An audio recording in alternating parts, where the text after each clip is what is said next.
A gente vai voltar a falar agora sobre o julgamento do ex-presidente Jair Bolsonaro e de outros 7 réus no processo criminal por suposta trama de golpe de Estado, que começou hoje.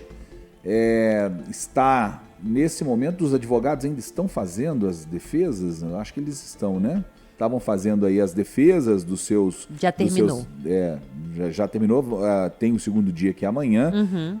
E a gente precisa entender agora, nós falamos mais cedo das implicações, dos desdobramentos jurídicos desse julgamento, e a gente quer tentar entender agora os desdobramentos políticos desse momento histórico. Para isso, a gente convidou o cientista político Rodrigo Lopes, que está conosco na ponta da linha. Rodrigo, obrigado pela gentileza de nos atender aí. Boa noite para você. Boa noite, Luiz. Boa noite, Mayara. É sempre um prazer estar aqui junto com os ouvintes da 98 News e vamos fazer aí essa leitura desse momento tão importante para a nossa história.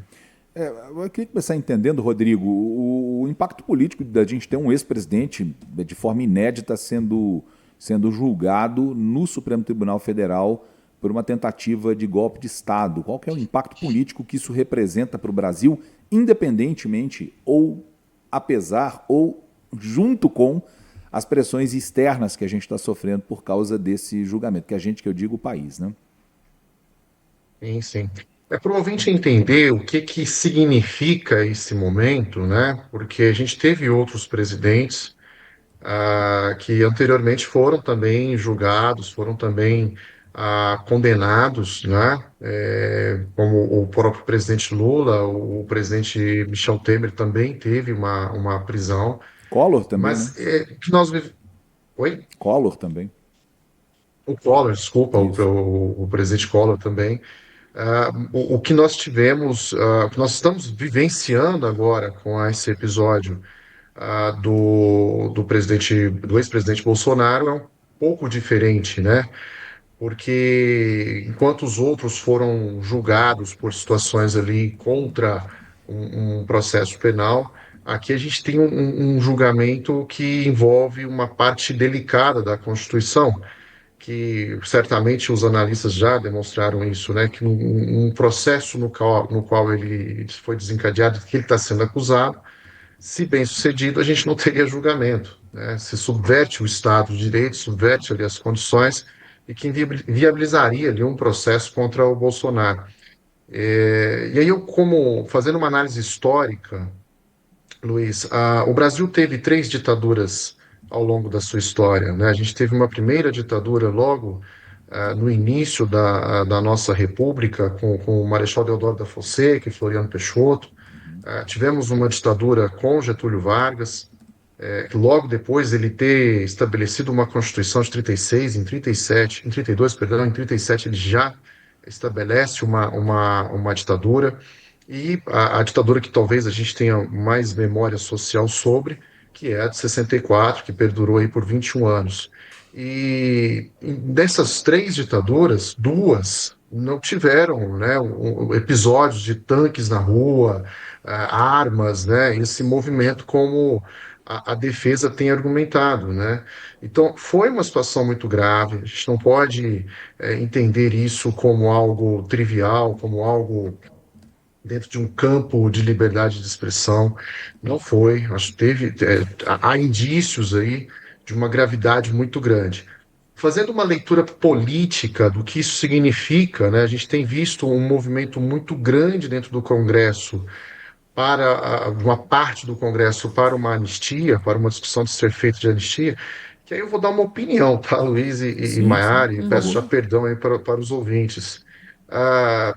Eu acho que é um movimento muito mais de jogar para a galera, tá, dos deputados. Eu não vejo ali uma certa convicção de que há uma luta genuína ali de realmente querer desfazer esse processo dentro do STF, por parte do Congresso, porque eles sabem que isso abriria um precedente muito grande. Então, faça um movimento sabendo que ele não teria ali uma sobrevida. Mas é uma opinião, tá, gente? Eu não falo isso sem nenhum tipo de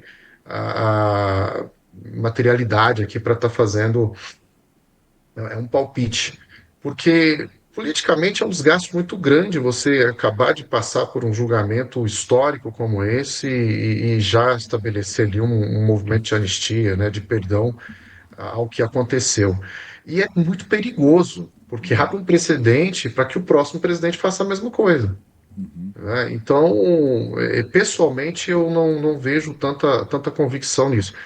E olhando a política internacional, é fato que nós temos um presidente hoje, né, da maior potência do planeta, que é o Donald Trump, que tem prestado muita atenção nesse movimento aqui no Brasil, porque o Brasil, dentro do sul global, dentro dessa composição de BRICS, é o que mais se aproxima do Ocidente, né? Essa democracia mais próxima. E tendo essa condenação, tendo esse movimento, isso vai repercutir no que aconteceu nos Estados Unidos e na própria conduta que o Trump teve lá também. Então, acho que isso é o que mais pesa ali na avaliação do Trump, Uhum. na forma como ele tem prestado atenção no que está acontecendo aqui no Brasil. Rodrigo, o meu microfone está aberto? Tá? Desculpa, porque eu estou ouvindo Estou te baixo aqui. ouvindo. Rodrigo, você citou essa questão do Donald Trump, são as pressões externas que a gente está sofrendo, e o ministro Alexandre de Moraes falou também de pressões internas. Quando ele fala de pressões internas, você entende que ele se refere às pressões do Congresso ou internas da Corte? Há pressões também dentro da Corte? Eu não tinha visto essa avaliação ainda até agora. Quando ele fala de pressões internas, para mim fica pouco claro se ele está falando só do Congresso, que seria normal, porque tem partidários lá dentro do ex-presidente Jair Bolsonaro, natural que eles pressionem, mas eu entendo que pode haver também pressões internas no Supremo Tribunal Federal. É isso que você entende também ou não? Possível, totalmente possível. O Congresso, bom, o STF, ele tem um peso político também nas suas decisões, né? E que está ligado a um contexto histórico, um contexto político do qual o Brasil se configura e se remonta, né? Então, de fato, a gente não pode ignorar de que existem, né? Inclusive os próprios ministros que foram indicados pelo Bolsonaro. A gente lembra que tem, se não me falha a memória, Luiz e Maia, tem acho que uma semana, né? Que o André Mendonça deu uma entrevista falando da necessidade de um judiciário, enfim, fez uma fala num tom bastante diferente daquilo que o Alexandre de Moraes tem normalmente ditado ali nas suas declarações, né? Então existe, eu acredito que isso não é algo tão surpreendente e também não acredito que isso seja um grande problema, né? Acho que a corte é, de fato, um número de 11 ministros até para que haja as discussões ali dentro, né? E, Rodrigo, eu queria saber o seguinte: nós estamos acompanhando já nos últimos anos uma crescente tensão entre os poderes brasileiros, né? Você acredita que ao final deste julgamento, a depender do resultado, essa tensão entre o judiciário e o legislativo, ela pode ficar ainda maior? Qual que é a sua avaliação? Mayara, eu vou falar para você o que eu torço e o que eu acredito, tá? Eu torço para que sim, claro, como todo brasileiro e que tem, né, essa predição de gostar e de estudar e de querer entender os movimentos políticos no Brasil, a gente torce para que realmente não que se acabe as diferenças dentro da discussão política, tá? Porque eu acho que isso é fundamental até para a existência de uma democracia, mas que a gente saiba entender que existem diferenças e que isso não é um problema, que é a grande armadilha de uma polarização. Você elimina o debate, né? Você faz apenas a prevalência do grito. Ah, então a gente torce para que a gente consiga superar um pouco essas divergências e consiga estabelecer debates, né, entre diferentes.